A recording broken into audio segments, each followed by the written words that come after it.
Welcome in, everybody, to the 423 Football Podcast. Today is going to be our Week 5 preview show. If you listen to the last show, we talked our Week 4 recap and waiver wire ads and things of that nature. But, today is going to be the Week 5 preview show. I am your host, Brandon Bouchard. Once again, it'll be just me today, no Brett or Peyton. So, sorry to all those people who are getting sick and tired of my voice. Might not be the most exciting thing to hear the same voice over and over again, but whatever. Get over it. You're gonna still get the same amount of fantasy value either way. Week 5 preview today. Gonna go over each matchup, give you some starts and sits at the end, some buy lows, sell highs, and things of that nature. So just gonna jump into the news. I'll hit mainly on injury stuff and other news as I go through the matchups, but just two main things going on right now. Andrew Luck back at practice on Wednesday. He will not play Week 5, so we're still holding out for Andrew Luck to return. I do think it will be sooner rather than later, but we're still going to monitor that week to week. It would definitely be a nice thing to have, especially for all those Colts fantasy owners at the moment, to have Andrew Luck back. And then another, I guess, we haven't talked about it for a while now, but the Ezekiel Elliott appeal process, it's still going on. We thought there was going to be a decision on Tuesday. There was not, so we're still waiting on that. He could still be suspended this year. So, I don't know, if you have the roster spot, or especially if you have Ezekiel Elliott on your team, it's probably a good idea to go and snag Alfred Morris or Darren McFadden at this point. I prefer Alfred Morris, mainly because Darren McFadden has been dealing with some injuries of late. Alfred Morris has been getting the work, or the backup work thus far on the year, but I don't know. We still don't know what's going to happen there, but just to be on the safe side, it is probably a good idea to pick up Alfred Morris or Darren McFadden. All right, so I have to not much really going on in the news other than the injuries, and like I said, I'll go through those through each matchup. But before we get into that, I want to do just a little buy low, or not necessarily low, but just buy or sell on a few players. I'll go through the buys first, go through those real quick. First player I'm buying at the moment, Matthew Stafford, quarterback for the Lions, obviously. Past couple weeks, he's had some relatively tough matchups. I know he had the great Week 1 against Arizona, but he's kind of fallen off. I had high expectations for him at the beginning of the year. I think he was ranked inside my top 10. But he had some tough outings against the Giants, Atlanta, who's got a very underrated secondary, and Minnesota, who's the Vikings have looked very, very, very good on defense so far this year. Now, he does have Carolina this week, and Carolina's shown that they can hang when it comes to their defense.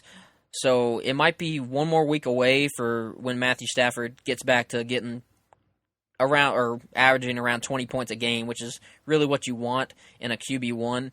So I think it's better to buy now rather than later for Matthew Stafford, and I think you can get him fairly cheap based on how he's been producing. Another player I'm buying on, Lamar Miller. It might be a little late at the moment to buy Miller because of this previous game where he got in the end zone twice, and you could really see what he was doing with Deshaun Watson. But honestly, I think it's going to be pretty much like this the rest of the way. I've always liked Lamar Miller. I love his talent. I love what he is as a runner.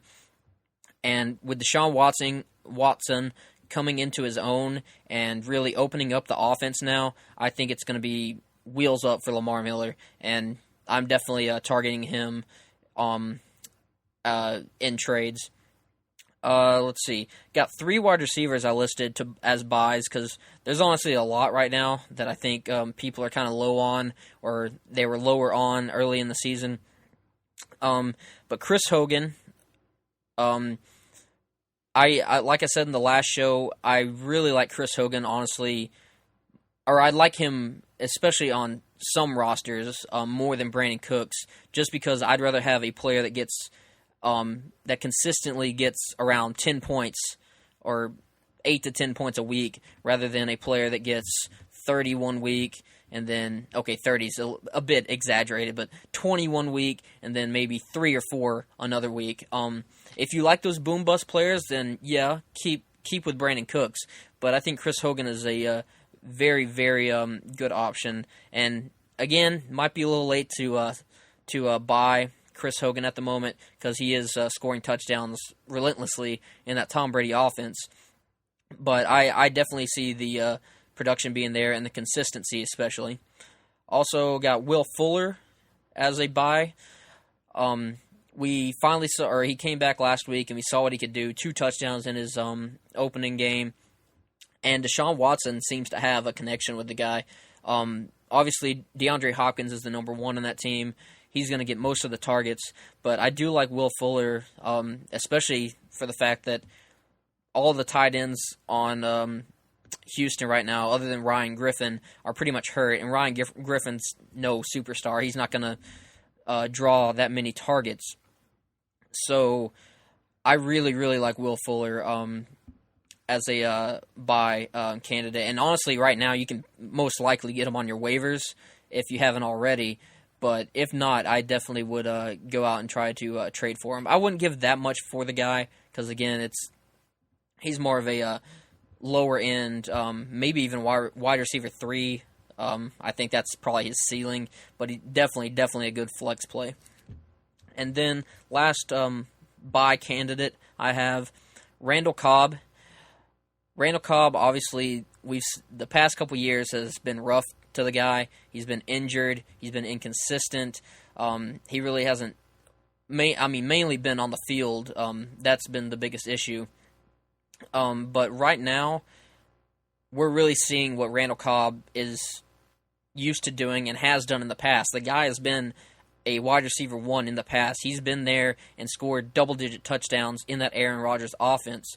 So I think we're getting to the point, we're getting closer and closer to where Randall Cobb's you're not going to be able to buy him for that reasonable of a price anymore because the targets are going his way and Rodgers loves him. He trusts him more than most, aside from Jordy Nelson, obviously. But yeah, Randall Cobb is definitely a guy you should target in trades, and I still think you can get him relatively cheap. Now moving on into the sells. These are the players that they might have produced a few games or they haven't been producing at all, but mainly I think the road ahead is tough for them, and just the fact that some of these guys, I just don't think the talent is there or the opportunity really is there. But to kick it off, Terrell Pryor, I am selling on. We saw he actually finally got in the end zone this last game, and against Marcus Peters, I will give him that. If you saw that play, his long touchdown, which was pretty much all of his production, I think he only had like 20 yards aside from that play, but he did get away with a push-off. It was pretty clear that he got away with a push-off there, and which is even surprising. A lot of people have been physical with Marcus Peters, and he's still just manhandled them. But I just think Terrell Pryor is kind of overrated, really. He's not a receiver. He hasn't had that much time to develop as a receiver. It's been, 2 years that he's played the position, and on the Browns, he wasn't really that typical wide receiver that you see. He's a super, super talented freak athlete. I will give him credit where credit's due there. He's fast, he's big, he's got size and strength, but he's not a wide receiver, really. And like I said, or like I was leading at, when he was on the Browns, he was getting targets left and right because he was the only player on the team, and sometimes he even played quarterback, which boosted his fantasy value. But here in the Redskins offense, I don't see it getting much better. I think what that last game was, he might be like kind of honestly a poor man's Martavis Bryant, in the fact that he's just going to be a downfield guy, and if he gets that big play, then so be it. It'll be a nice fantasy week, but most of the time, I don't think it's going to happen. And I do see, hopefully, if Jordan Reed gets back and healthy, that's going to take away from Terrell Pryor's production and targets. And if Josh Doxson, if he can stay healthy as well, he looks like an up and coming guy to take away from Terrell Pryor. All right, moving on into my next sell, got Cam Newton. We saw the big week last week. I'm pretty certain that's going to be his best game of the year. I believe 33 or 30 points, fantasy points in that game. I just don't see him being able to run the ball pretty much, or they don't seem willing to give him the ball to run. Maybe a few goal lines here and there, but I definitely don't see him throwing 4 touchdown passes. 4 touchdown passes again. So yeah, definitely selling high on Cam. And then one more sell candidate, Alshon Jeffrey. I've been bashing this guy for a while now. It's not so much, I think he's talented, but I don't know, that Carson Wentz spreads the ball quite a bit, and that team seems to do a lot of dump-offs, a lot of tight end targets going to Zach Ertz. So I definitely think it's time to sell on Alshon, and he's got a very, very, very tough schedule coming up. He's going to be facing a lot of number one corners. He's got Arizona, so he's going to have Patrick Peterson next. He's got Carolina, then Washington, Denver, Seattle, the Rams, the Giants. So he's going to be most likely shadowed, or at least most of the time, he's going to be covered by, like I said, Patrick Peterson, Josh Norman, Aqib Talib, Richard Sherman, E.J. Gaines, Janoris Jenkins. These are big-time corners and big-time shutdown corners that can really take Alshon out of the game. And I don't see his talent being that great to where he can overcome these cornerback matchups. And again, the guy has been pretty injury prone, especially with the soft tissue injuries, which those seem to pop up more often than not from year to year. So I definitely, as much as I don't want to say it, I don't want to predict injuries or anything like that, but I don't see Alshon playing a full 16 games this season. All right, so yeah, that's my buys and sells currently. Obviously, going into Week 5, but like I said, it's more of preference when it comes to a lot of these guys. I'm just giving my opinion and giving you hopefully some facts that will lead you in the right direction to hopefully better prepare your fantasy team. Okay, so we're going to jump into the Week 5 matchups. You guys know the drill if you've been listening. Just going through each and every game this week. If you haven't been listening and this is your first time, I'm just going to break down each matchup and then at the very end give you some starts and sits. So definitely hang around to the end to get the meat and potatoes of this episode, the real value. All right, so this week we got the bye weeks kicking in now. So it's going to be a few weeks now with buys that we're going to have to deal with, and we got to switch in and out players, and some players might have some added value. But this week we got the Falcons, Broncos, Saints, and Redskins on bye. So there's a lot of big-name players and a lot of fantasy-relevant players that are not going to be playing this week. So we got to make adjustments, and hopefully this preview will help you do that. All right, first game of the week, Patriots versus the Buccaneers on Thursday night. Patriots have been struggling on defense, not on offense. I kind of paused there for a second. they've been perfectly fine on offense, but defense has looked horrible. They have the last ranked defense in the league when it comes to yardage. Just want to make that clear. It's just based on yardage. Not there's a lot of other factors that go into how a defense performs, but just based on yardage, last in the league. I think there's some pretty glaring holes just all around right now.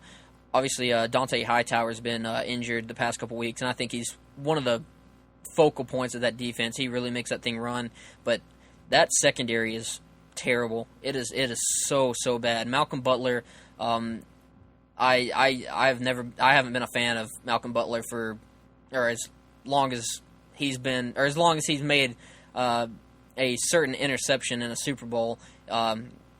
Obviously, that's his claim to fame and pretty much nothing else. I don't think he's been a very good corner really at all on the NFL level.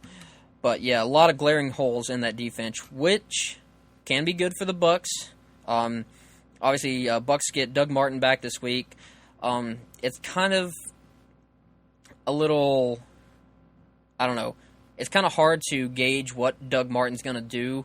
There's been a lot of, questioning with Dirk Cutter whether he's going to just throw Doug Martin into that number one role, give him 20 touches, or whether he's going to kind of ease him in, maybe use Jacquizz Rodgers quite a bit and really ease Doug Martin into the role.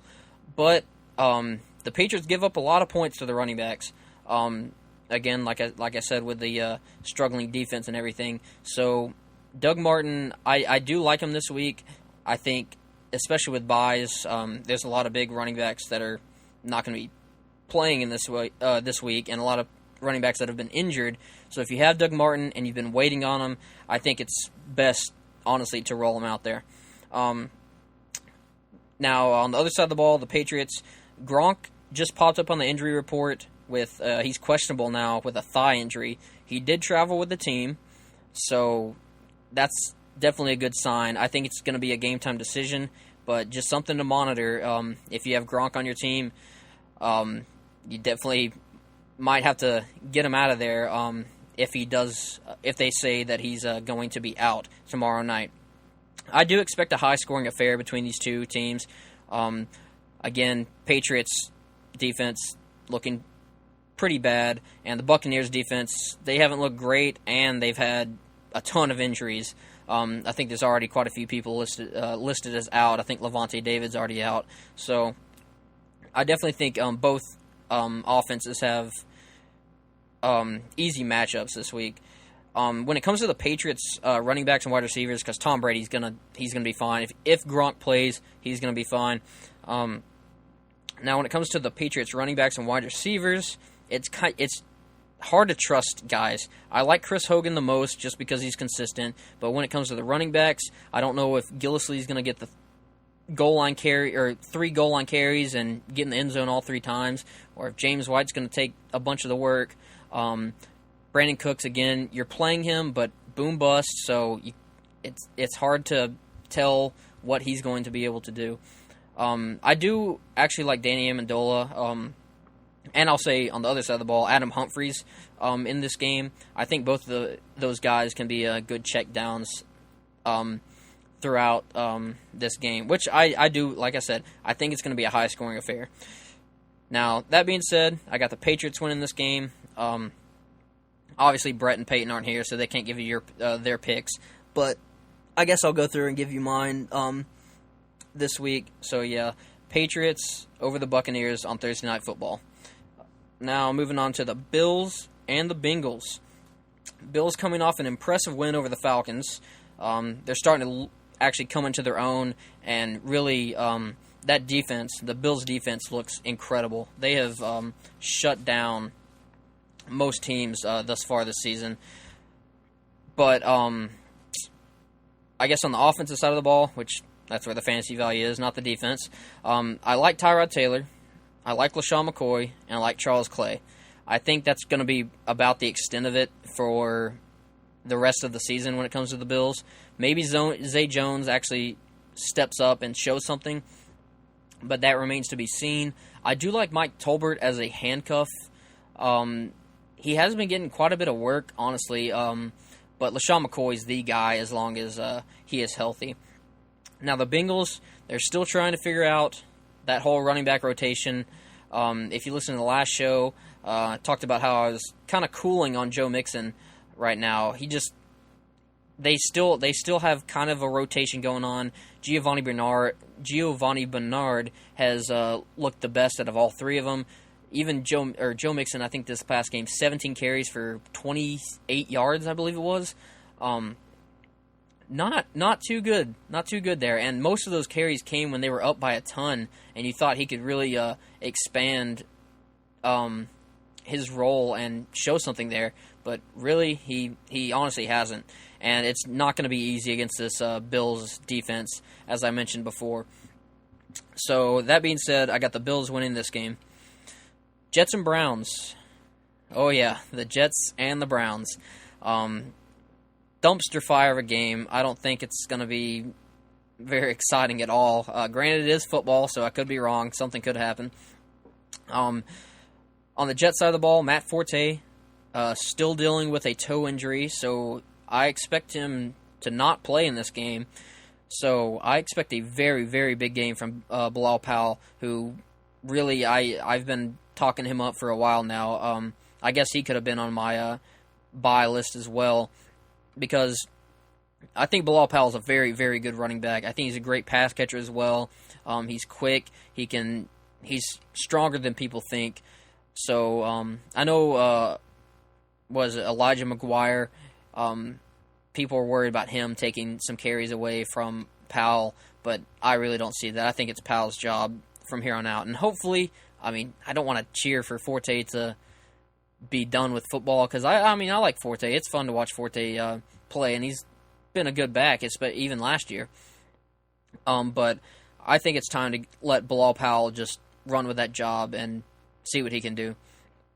Now, on the Browns side of the ball, speaking of running backs, Isaiah Crowell has looked horrible.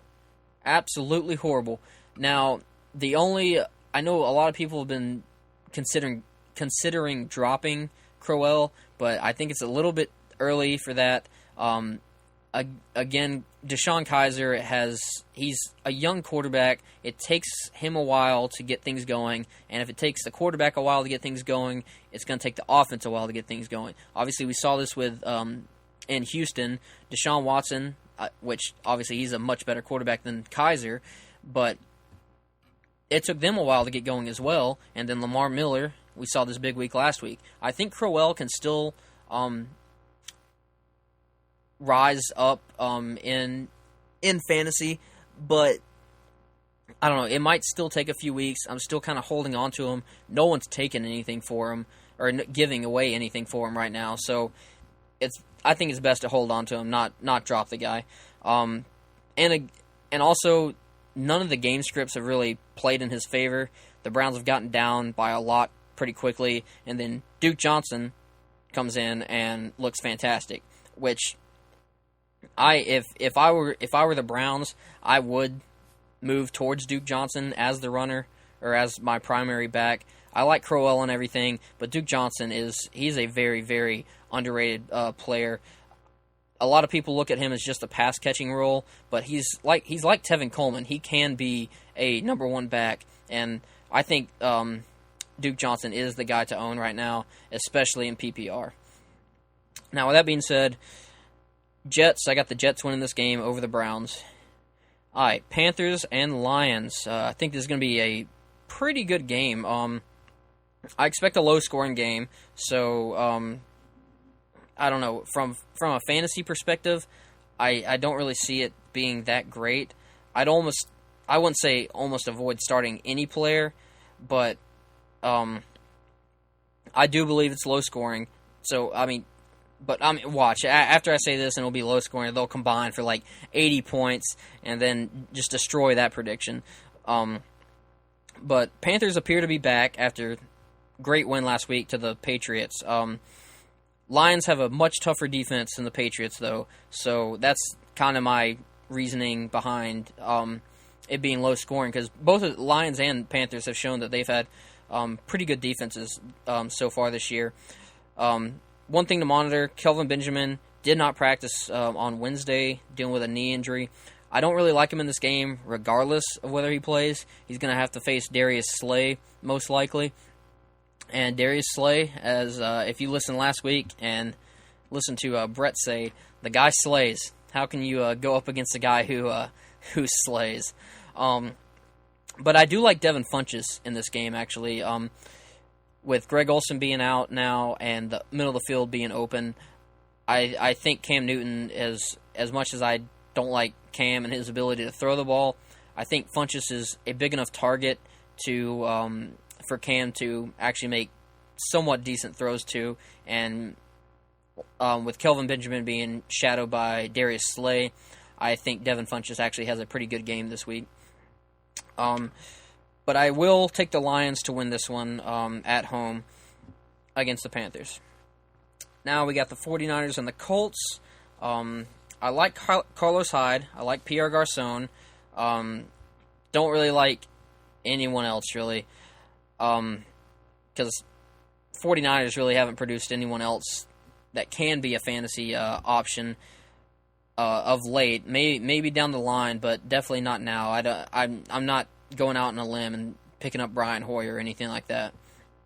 Now on the Colts side of the ball, on offense, the Colts have looked somewhat decent with Jacoby Brissett, surprisingly.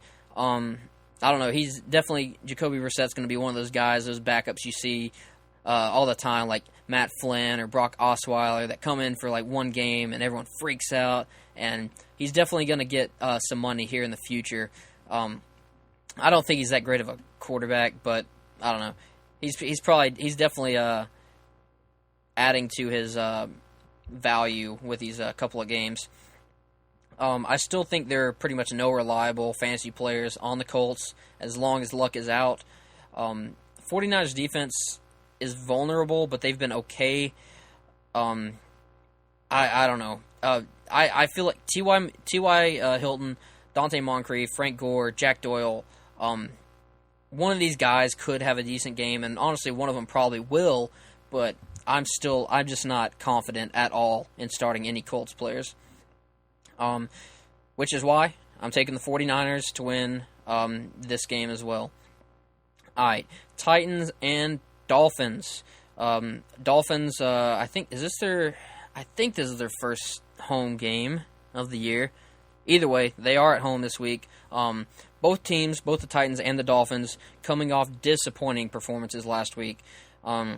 Titans looked horrible, even with Mariota, before Mariota went down with his hamstring injury. And then the Dolphins they still can't figure out how to run that offense for some reason.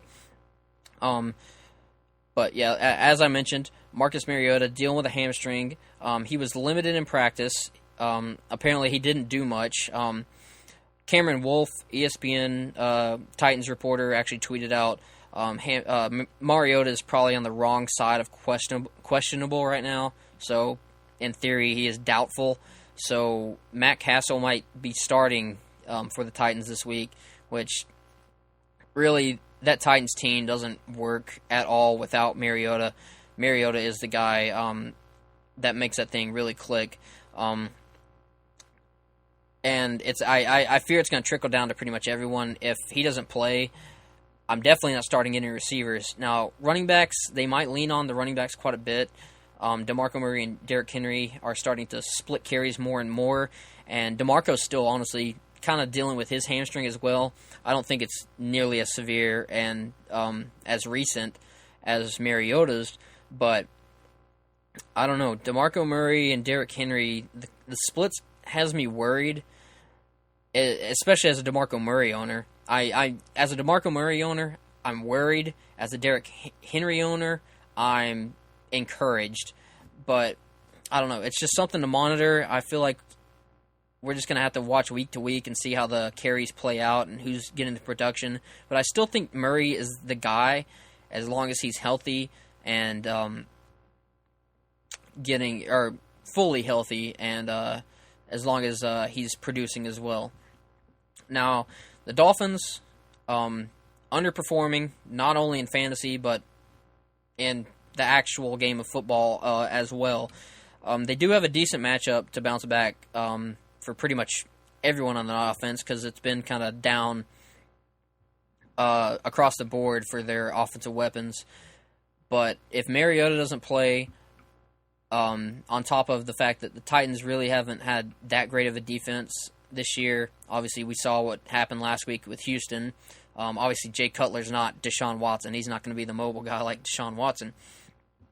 But I do expect a bounce-back game for Devontae Parker. I love Jay Ajayi in this game.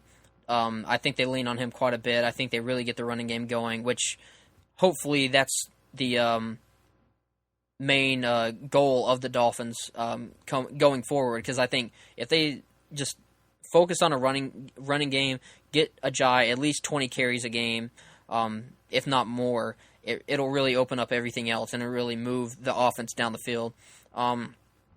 And Jarvis Landry as well, I expect a bounce-back game from him. So I'm taking the Dolphins based on the fact that Mariota's probably not going to play. If he does play, I think it's going to be a pretty good game, and I think the Titans would win. But I don't know. Mariota's not looking like he's going to play this week. Now, the Chargers and the Giants. 2 0-4 teams. Who would have thought? I think at our early in the season, before the season actually started, during preseason, we had our 2017 season preview show, and we went through and picked our playoff teams and everything like that. And I'm pretty sure, I definitely had the Chargers winning their division. That doesn't look like that's happening. Chiefs look dominating right now, and Broncos do too. And then the Giants, I believe I had them winning their division as well. And I feel a little more comfortable with the Giants bouncing back than the Chargers. But I don't know. Something's not right with either of these teams. So, granted, we will have one less winless team after this week, so someone's getting on the board with a W. But back to fantasy. On the Chargers side of the ball, Melvin Gordon still dealing with knee limitations. I hope that he's back to normal this week. I expect him to be a lot more productive than last week, because last week was just awful. But Melvin Gordon is really expands that offense more than people think. He's a fantastic runner. He can break long plays. He can grind out halves, and he can even catch the ball in the backfield. So definitely the Chargers need Melvin Gordon to be productive. Now, I actually like Tyrell Williams over Keenan Allen this week. Not just because Tyrell Williams had the big week last week. I really like Tyrell Williams as a receiver in general. But Keenan Allen's probably going to be going up against Janoris Jenkins. And I don't know. Keenan Allen has looked good, but I'm still not 100% buying into the fact that he's that elite of a talent. And I guess, it's going to be on full display this week against Janoris Jenkins. So we'll see how that goes. I'm still starting Keenan Allen, but there are definitely guys I like more than him this week. Now, when it comes to the Giants, they have been horrible. I think worse than the league against tight ends. And this is a team, or the Chargers are a team with two very, very good tight ends, Antonio Gates and Hunter Henry. I expect both to have pretty decent games, honestly. I think there's going to be a lot of two tight end sets. I do like Hunter Henry just a little more. I probably will pick Hunter Henry in most games from here on out until the end of Antonio Gates' career and beyond, just because I think Hunter Henry, they're trying to move towards him being the guy, and I think he definitely can be the guy. He's super talented. He can do pretty much everything Gates has done throughout his career. Now, on the Giants side of the ball, Odell Beckham looks to be fine. He was dealing with an ankle and finger injury this past week. Obviously, the finger got dislocated in the last game. Finger dislocations really aren't that big a deal unless something crazy happens and the bone goes through the skin or something like that. But I fully expect Odell to be out there. He should be out there, no problem. Now, granted, I'm never betting against Odell Beckham against any matchup, but I do think this is going to be a very, very good matchup to watch. Odell Beckham against Casey Hayward. Casey Hayward has looked the part of a number one corner for a few years now, and he's really, really coming into his own now, even with Jason Verrett out on the other side of the field. But Casey Hayward's definitely playing up to the standards of even Patrick Peterson and Richard Sherman and Marcus Peters. But like I said, I'm not suggesting lower Odell Beckham or anything like that, or sit him by any means. You don't ever sit Odell Beckham. I don't care what's going on. They could have Casey Hayward, Patrick Peterson, Earl Thomas, all those guys. They could put him in triple coverage with Odell, and he could probably still find a way to get some fantasy points out of it. But I do think it's going to be an exciting matchup. Just a personal favorite to watch coming into Week 5. So yeah, sorry, I went on a tangent there for a second. But Paul Perkins dealing with a rib injury. He is back at practice on Wednesday, so definitely a good sign there. It's a good sign for Paul Perkins, I should say. Definitely not a good sign for fantasy owners, just because Paul Perkins is droppable at this point. And hopefully, if all goes well, I'm hoping Wayne Gallman takes over that backfield. If you listen to the last show, I was pretty hyped on Wayne Gallman. I think he's a pretty good pass catcher. He runs hard, and he's a very, very good competitor. And it's something the Giants need right now because something's obviously not working. So I definitely like the rookie, Wayne Gallman, even this week if he were to actually get the starting job. Now, I think I'm going to go with I went back and forth on this one because, like I said, I think these are two pretty good teams. They've just had awful, awful starts to the season. But I'm leaning towards the Chargers in this one. I think it's, well, let me see. What is it? Okay, it's in MetLife, but I still think the Chargers are the better team. I think they have better rounded, most well-rounded team, and the Giants still don't have a running game that we're confident in. So yeah, definitely going with the Chargers. Now, Cardinals and Eagles. Two teams with running back committees, essentially. Eagles are kind of moving away from that, with LeGarrette Blount being more the first and second down guy, and then Wendell Smallwood has been even getting some first and second down work, and on top of his third down work, which I like Wendell Smallwood a lot more than LeGarrette Blount. I don't expect LeGarrette Blount to have anything close to what he did last week in the near future. Now, Wendell Smallwood, he didn't practice on Wednesday. He's dealing with a knee injury, so something to watch. It kind of popped up on the injury report a little late, and don't really know much about it. But if Wendell Smallwood was to sit this week, LeGarrette Blount's probably going to get even more work.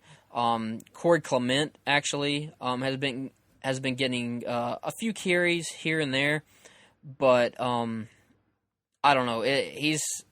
That's kind of hard to predict whether Corey Clement will really be up to the standards of Wendell Smallwood's role. I don't like Alshon Jeffrey in this game. As I mentioned earlier, he was one of my sells currently. He's going to go up against Patrick Peterson in this game, so enough said there. Patrick Peterson's going to shut him down. Now, on to the Cardinals. Andre Ellington, I think, is the guy to own in Arizona. I said it a few weeks ago. It's still a committee there, so temper expectations when it comes to Andre Ellington. I don't think Chris Johnson, I think he's just on the older side and more injury-prone than anybody. Kerwin Williams isn't really much of anything at this point. And Andre Ellington is getting the targets. I think he had a team high in targets last week, which is, if he's doing that, especially in PPR, even in Standard, I still kind of like the guy. I think he had 10 points last week in Standard. But I definitely believe Andre Ellington is going to be the focal point out of the backfield, at least. Now, the Cardinals wide receivers, I think it's a decent play against the Eagles. Eagles are still dealing with injuries in the secondary. Ronald Darby's still out at the moment. So, I like Larry Fitzgerald.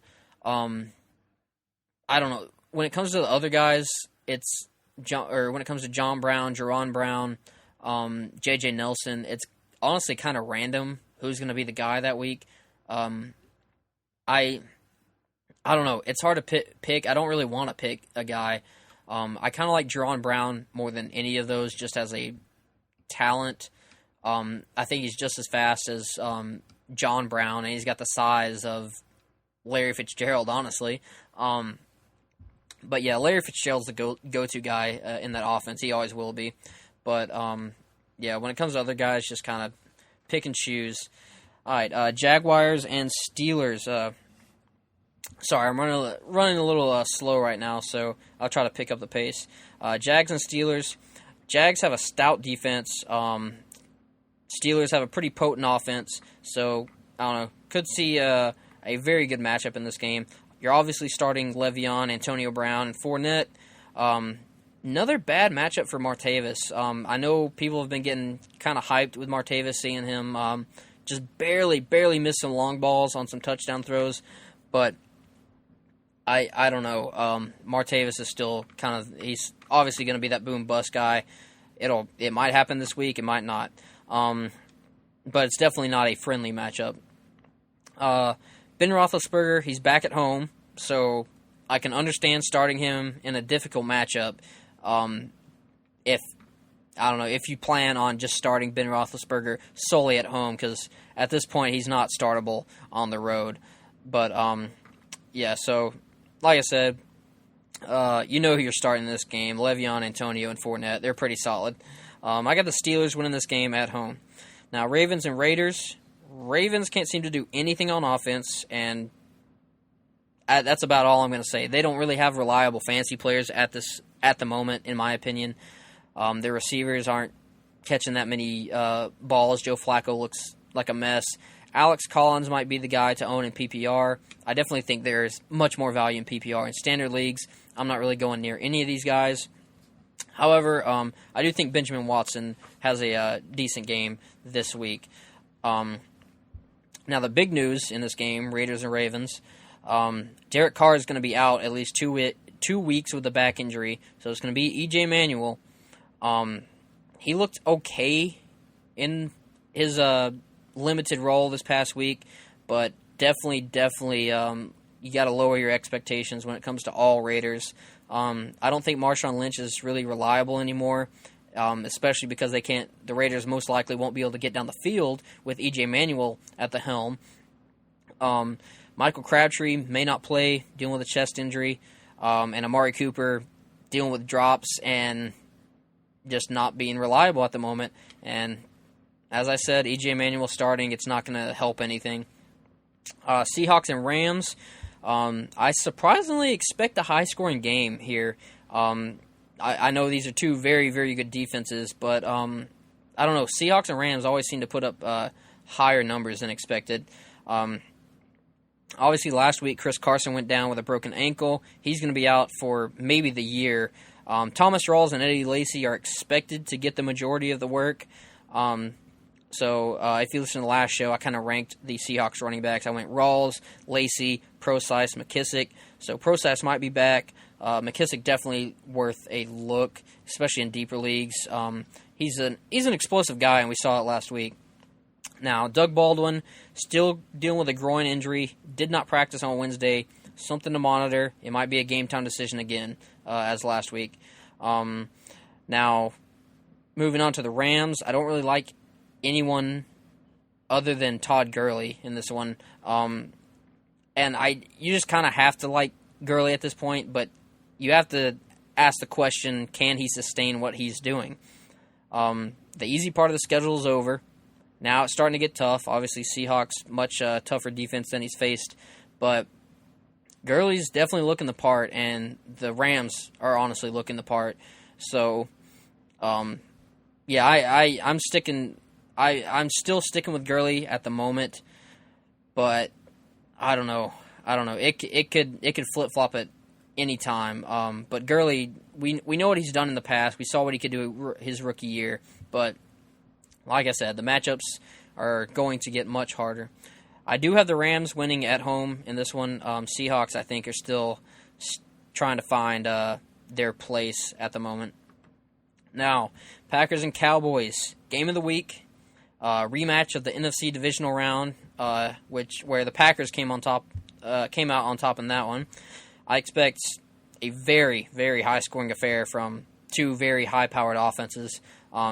We know what these offenses can do, and both of these teams don't really have that great of defenses. I think the Packers have a little bit better defense than the Cowboys,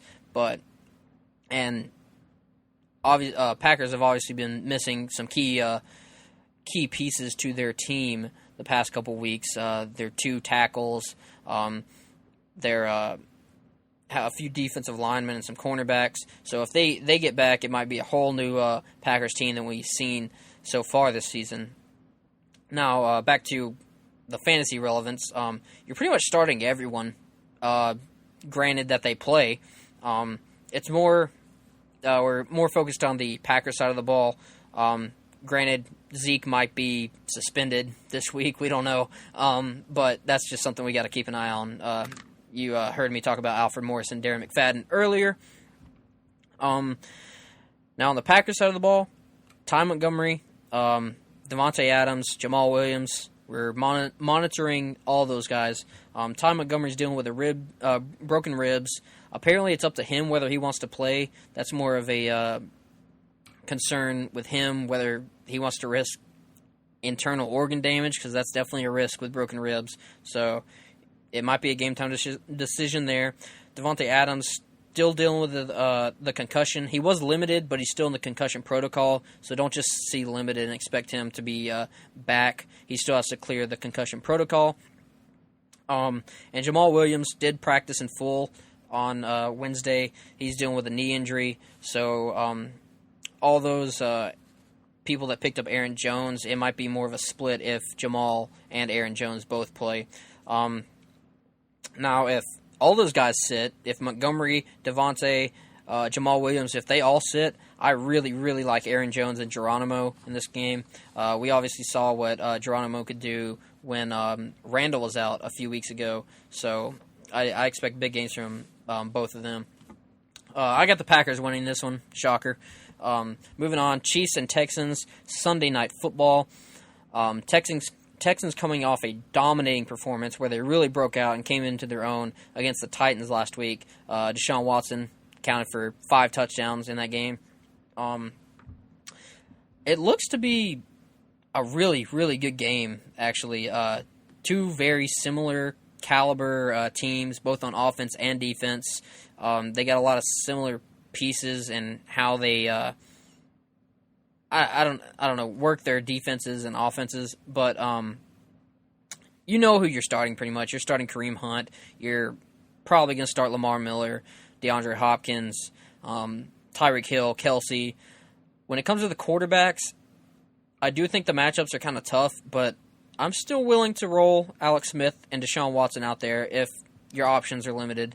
So I know a lot of people see those two defenses that they're going up against and kind of stray away, but I can see points to be had in this game.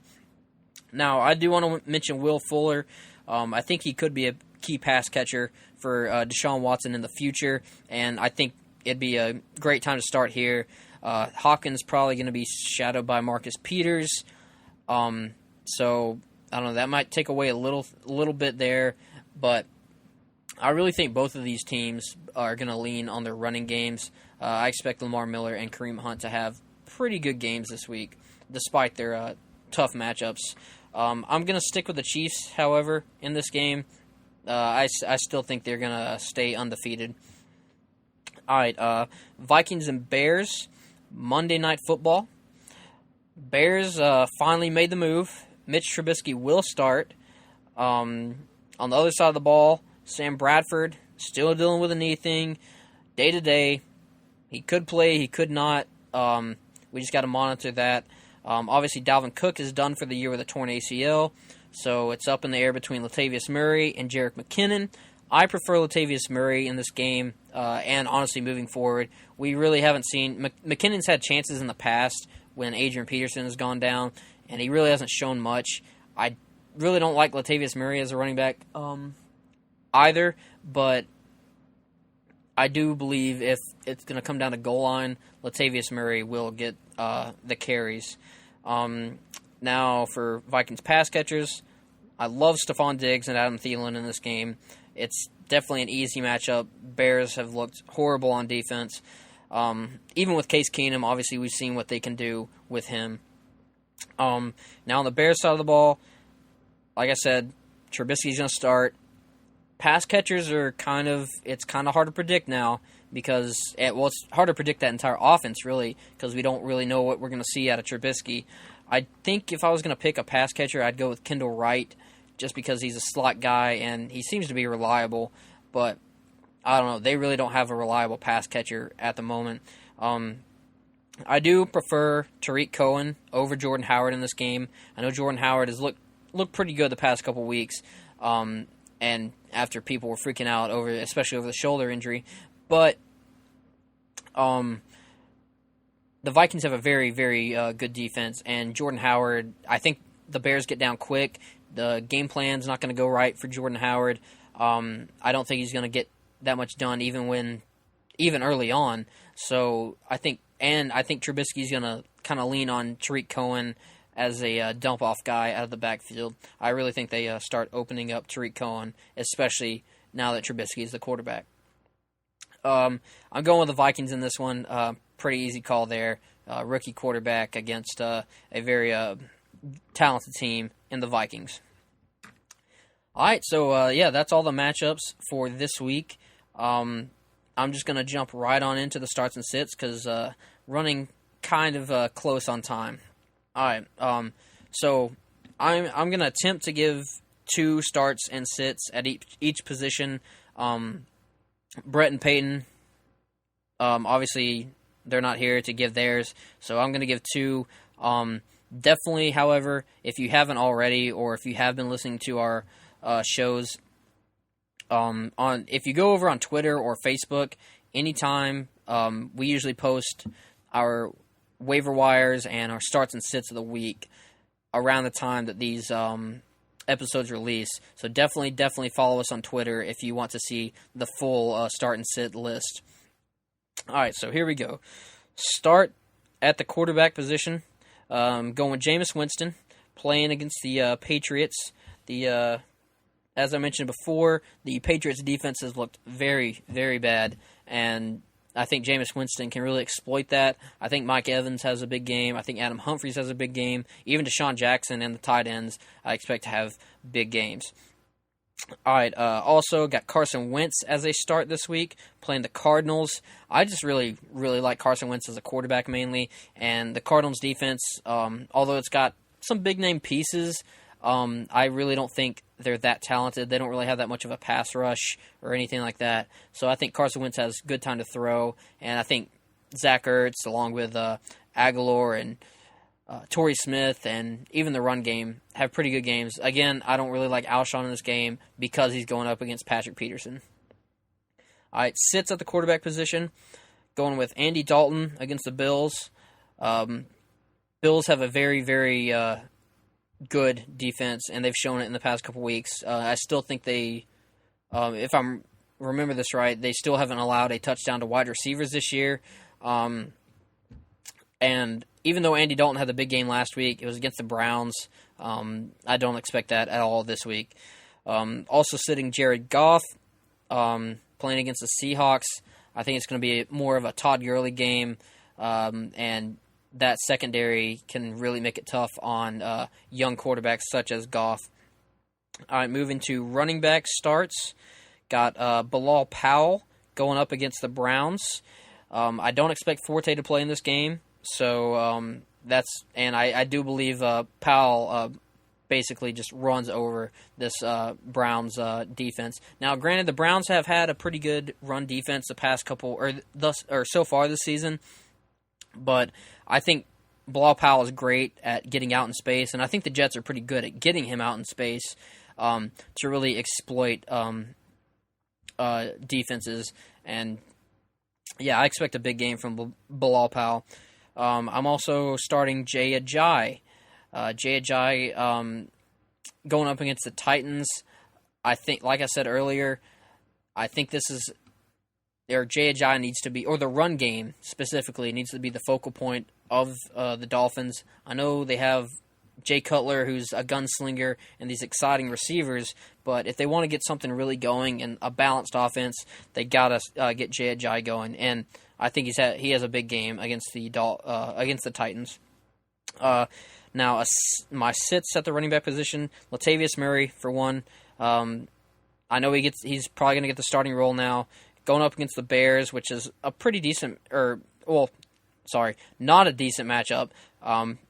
Bears have actually allowed just 81.3 yards per game from running backs this year, so definitely not kind for Latavius Murray to start off his starting job in Minnesota. Now, sticking in that game, I'm also sitting Jordan Howard.